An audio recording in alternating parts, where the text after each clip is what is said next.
Platform पर आने की वजह शेयर करूं। दर्दनाक और खौफनाक फेस पे एसिड थ्रो कर दिया, जैसे किसी ने जिंदा आग लगा दी हो। सांस लेने में बहुत मुश्किल हो रही। 3 सर्जरियां हुई है। मेरे अब्बू की डेथ हो गई क्योंकि वो इसे जहर का इंजेक्शन लगवा। अस्सलाम वालेकुम, hello and welcome guys to my YouTube channel other vlog के साथ। उम्मीद करती हूँ आप सब खुश होंगे। अल्लाह पाक आप लोगों को हमेशा इसी तरह से हंसता मुस्कुराता रखे, आमीन सुमा आमीन। आज मैं आप सबसे अपने इस प्लेटफॉर्म पर आने की वजह शेयर करूंगी क्योंकि मुझे आप सबके बहुत कमेंट्स आ रहे हैं कि मैं आप सबको अपनी स्टोरी अधूरी सुना रही हूँ, कंफ्यूज कर रही हूँ, क्लियर नहीं कर पा रही हूँ अपने इस प्लेटफॉर्म पर आने का मकसद। तो मुझे कुछ प्रॉब्लम्स थी, वो जो मैं आपके साथ आगे चलकर शेयर करूंगी। आज मैं आप सबके साथ अपनी दर्दनाक और खौफनाक वाक़ये को शेयर करूंगी।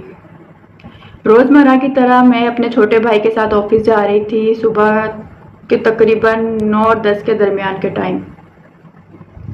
तो मेरे ऑफिस वाले रूट पर एक बस स्टैंड है, जो बसें अदर सिटीज़ के लिए चलती हैं, जैसे कराची से सिंध, कराची से पंजाब, इस तरह वहाँ बहुत रश और भीड़ होती है। तो जैसे ही हम उस बस स्टैंड के 1 या 1.5 मिनट के फासले पर पहुंचे तो पीछे से एक हाथ मेरी तरफ आया। उस हाथ में एक कैन था, वो कैन जिसमें हम पेप्सी स्ट्रिंग पीते हैं, उस तरह का कैन। और जैसे ही मैंने उस हाथ वाले शख्स का फेस देखना चाहा, उससे पहले ही उस शख्स ने मेरे फेस पे एसिड थ्रो कर दिया। और जैसे ही मेरे फेस पे एसिड थ्रो किया, मैं वहीं पे चीखना और चिल्लाना शुरू हो गई। इसी हड़बड़ी में हमारा रोड एक्सीडेंट हो गया। किसी ने हमारी हेल्प नहीं की, कोई हमारी मदद के लिए नहीं आया। अपनी मदद आपके तहत हम रोड साइड पर बैठे। कुछ देर के बाद एक आंटी आई, उसके हाथ में पानी का जग था और वो पानी का जग उन्होंने मेरे फेस पे डाला। और जैसे ही उस आंटी ने मेरे फेस पर पानी डाला, मुझे इस तरह से महसूस हुआ जैसे मुझे किसी ने जिंदा आग लगा दी हो। खैर थोड़ी देर के बाद मेरे बड़े भाई पहुंच गए एम्बुलेंस लेकर, क्योंकि फिर हमने घर फोन करके इतला दे दी थी। जैसे ही हम एम्बुलेंस में बैठ रहे थे, अजीब से मेरे दिमाग में ख्यालात आ रहे थे, मेरे साथ ऐसा क्यों हुआ, किसने किया, किस वजह से किया। और सर पे इस तरह से कि जैसे किसी ने बहुत ही कोई वजनी और भारी पत्थर रख दिया, जिससे मुझे सांस लेने में बहुत मुश्किल हो रही थी। खैर जैसे तैसे करके हम हॉस्पिटल पहुंचे। हॉस्पिटल वालों ने मुझे फौरन पानी के नीचे खड़ा कर दिया और तकरीबन 1 से 1.5 घंटा मुसलसल पानी वाले नल के नीचे मुझे खड़ा रखा। और जैसे ही मैं वहां से निकली हूँ, बिल्कुल अधमरी हालत हो चुकी थी मेरी। और सामने मैंने अपनी फैमिली को देखा और अपने बड़ी आपी के गले लगी। फिर मुझे नहीं पता कि क्या हुआ। खैर जैसे तैसे करके मुझे हॉस्पिटल में इन लोगों ने एडमिट करवा दिया, मेरी फैमिली ने, रूम मिल गया। 2 से 2.5 महीने में हॉस्पिटल में रही हूँ और इसी दौरान मेरी 3 सर्जरियां हुई हैं और मेरे भाई का कोई अता पता नहीं था मुझे। और सबने उम्मीद छोड़ दी थी कि शायद मैं जिंदा ना बचूं, लेकिन शायद मुझे जिंदा रहना था और आप सबसे मिलना था और इसी प्लेटफॉर्म पे आप सबका प्यार और सपोर्ट चाहिए था। अच्छा, उस हॉस्पिटल में मुझे इन 2.5 माह में मेरी जो 3 सर्जरियां हुई हैं, उसमें मेरी पहली जो सर्जरी हुई है वो मेरे पूरे होशो हवास में हुई थी। किस तरह से वो मेरी स्किन उतार रहे हैं, वो किस तरह से मेरी आंखों को सी रहे हैं। और बाकी जो हॉस्पिटल में 2.5 महीने रहे हैं उसमें भी उन्होंने काफ़ी एक्टिविटीज़ की। और इसी दौरान मेरे अब्बू की डेथ हो गई क्योंकि वो ये सदमा बर्दाश्त नहीं कर पाए, क्योंकि वो मुझसे बहुत प्यार करते थे। खैर 2.5 महीने बाद जब मैं घर आई تو میرے گھر والوں نے میرے روم کے سارے شیشے ہٹا دیے تاکہ میں شیشہ نہ دیکھ پاؤں، شیشے میں خود کو نہ دیکھ پاؤں۔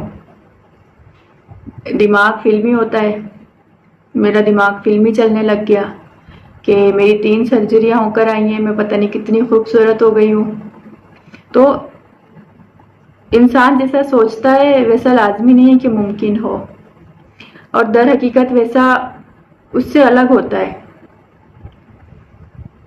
لوگوں کو پتہ چلا میں گھر آئی ہوں، سوسائٹی کے آنے جانے لگے، ملنے لگے، تو اس وقت جو سب سے پہلا جملہ میرے کانوں میں آیا وہ یہ تھا، بیچاری لڑکی ذات ہے، چہرہ جلا دیا، شادی کیسے ہوگی، کیا کرے گی،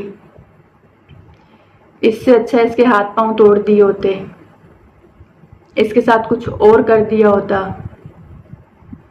یا اسے گولی مار دی ہوتی۔ اس طرح کے جملے۔ پھر اگلا جملہ،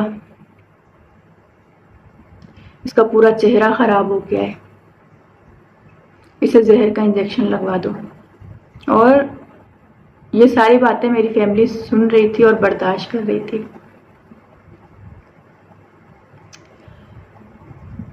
اس کے بعد 4 مہینے کے بعد میں نے اپنا فیس پہلی بار شیشے میں دیکھا،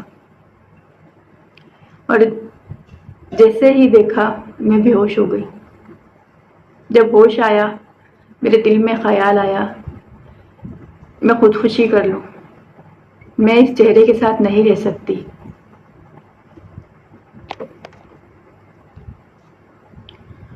میں نے اپنے آپ کو کمرے میں بند کر لیا، نفسیاتی ہو گئی یہ ساری باتیں سوچ سوچ کر۔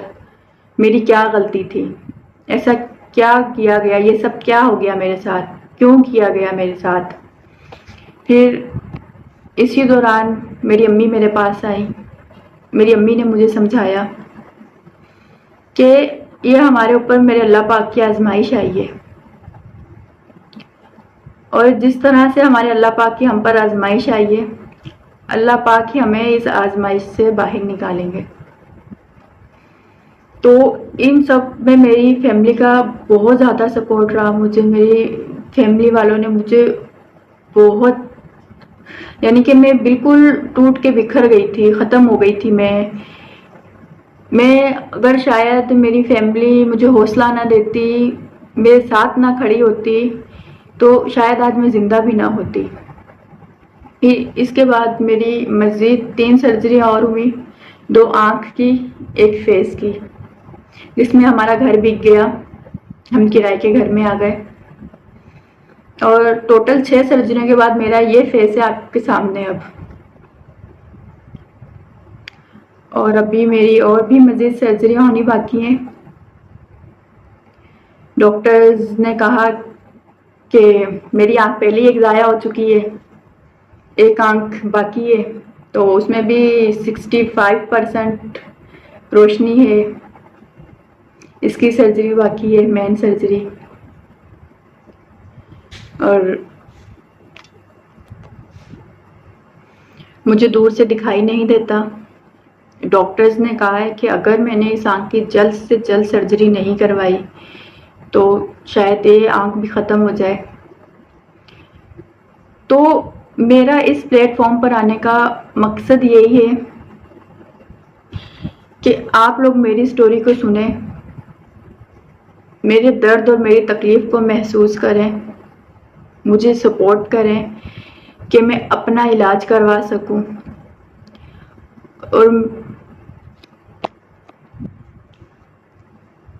اور میں اپنا علاج تب ہی کروا سکتی ہوں جب آپ سب میرے چینل کو سبسکرائب کریں گے اور میرا واچ ٹائم پورا کروائیں گے، میری ویڈیو کو شیئر کریں گے تاکہ مجھے یوٹیوب سے ارننگ ہو اور میں اپنی سرجریز کروا سکوں۔